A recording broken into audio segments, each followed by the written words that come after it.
Today we're going to learn how to make an interior rolling style barn door. These are very popular these days, they're very modern looking. And our particular application, we have a master bedroom that has a 42-inch wide opening that goes from the bedroom into the master bath area.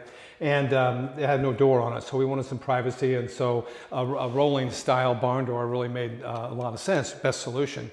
So we thought, well, we'll go to the home improvement store and we'll price these, and we found that if you have a simple 36-inch wide opening, you can buy one of these for around $400. However, as I mentioned, our opening was 42 inches wide, which means we had to have a door that's 46 inches wide, you want a little overlap, and then 84 inches tall. Well, that would be a custom-made door.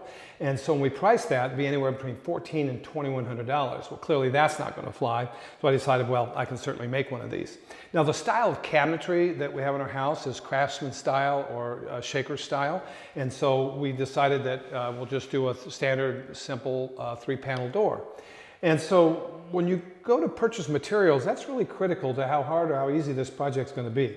So I first thought I was going to be using some pre-finished birch plywood, and then when I went to 3 different home improvement centers, I couldn't find one that was straight. They were all wavy or crowned, and of course, you hang a door like that with a crown and it's going to look horrible. So obviously I realized that plywood was not going to work. So I decided to go with medium density fiberboard, or what they call MDF.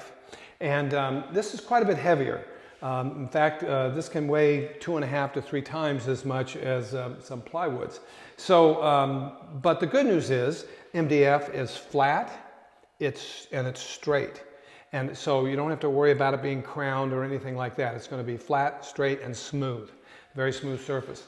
And so it made the most sense. So this is a 5/8 inch thick piece. Now, a couple tips working with MDF. When you take latex paint, water-based paint, and you were to paint wood-based materials like this, it causes the wood fibers to raise up and swell. And so if you don't sand that, you don't fix that problem, it's going to really give you a rough finish. So what I like to do is use what they call sanding sealer. And what it is basically shellac, and you just get a roller and roll it on. And what that does is that causes that wood fiber to raise, and it seals that. Then you come back with a sander, or even by hand, you come back and simply sand the sanding sealer smooth. That way, when you come back and paint, that water-based paint is not going to cause that grain to raise or the wood fibers to raise, and you're going to get a much smoother finish. Okay, so now, what about the style of our door? Well, like I said, we want to do a craftsman shaker style, and so I started out with a simple MDF trim. I started out with 1x6s for my vertical pieces or my stiles, and I cut off both sides and cut this down to 4 inches because that's the dimensions that I wanted.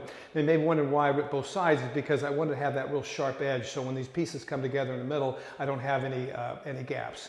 So anyway, so then you just kind of lay it out like this, and then you can come back and more precisely cut everything to the exact lengths that you need. And of course, having some wood clamps is very helpful in this process. But in any event, this kind of gives you a feel about how these go together and what this is going to look like. And so when they talk about a 3-panel door like this, what they mean is 3 separate spaces. So for example, this first one down here would be 1, and this would be 2, right? And this would be 3. So these are three basic panels. And then we have to, kind of decide how we want to fasten these, right? How do we want these to fasten? Well, I start with my stiles first. I think it's important to get these put in place. And basically the process is a very simple one. I just simply, fold this back, and then I run some glue, and I like to use this Titebond waterproof glue because it is in the bathroom area, high moisture. So I go on a serpentine pattern like this, then take a disposable bristle brush and simply brush it out smooth so that the entire surface area is covered with glue.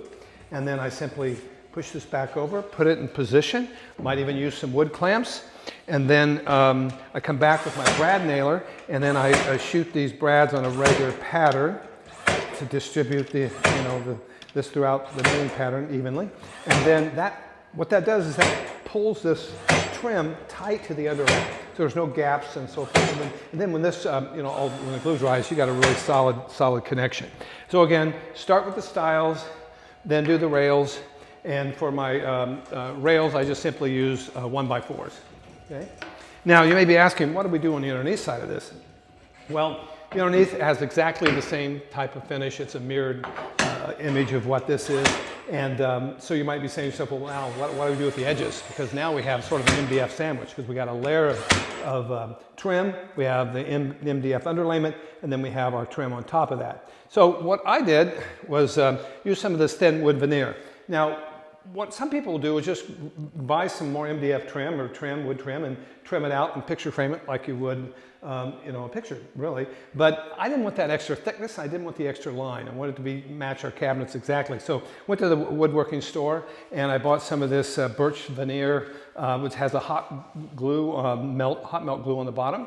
And then you simply set the panel up on edge. You put this on here like this, and then you use the iron to put this piece on, and then I use a J roller to pressure that into position so the glue really sets tight to the wood and the frame, and pretty simple.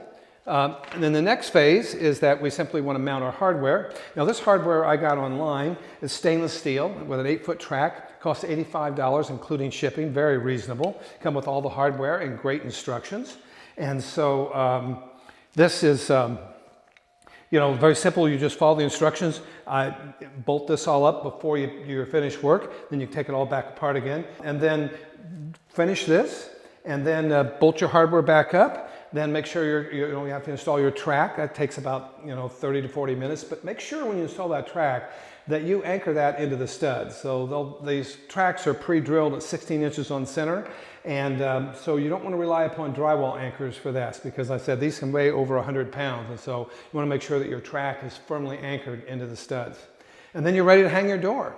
Now this whole project cost me less than $300, about $275 to build this door. So really encourage you to give it a try. It's very simple, very easy, and the end result I think you'll like.